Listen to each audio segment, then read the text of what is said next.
Hi everyone, আসসালামু আলাইকুম। I hope আপনারা সবাই ভালো আছেন। আলহামদুলিল্লাহ আমিও ভালো আছি। আমার আজকের আয়োজনে থাকছে লইট্টা মাছ দিয়ে পেঁয়াজু। পেঁয়াজু দিয়ে লইট্টা মাছ আমার অনেক বেশি পছন্দ।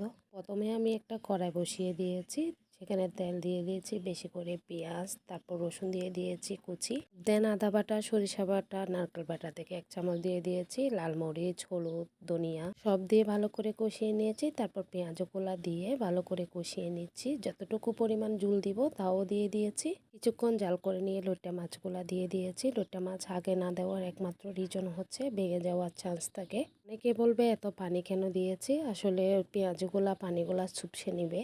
বেশি করে কাঁচামরিচ দিয়ে দিয়েছি, এখানে আমি ধান্য মরিচটা দিয়েছি, ওগুলো হচ্ছে প্রচুর ঝাল। যেহেতু পেঁয়াজু দিয়ে রান্না করেছি একটু ঝোল থাকবেই। এখন আমার হয়ে গিয়েছে, মাছের মশলাটাও দিয়ে দিয়েছি, বিলাতি ধনিয়া পাতা দিয়ে দিয়েছি। এখন আমার পরিবেশন করার পালা।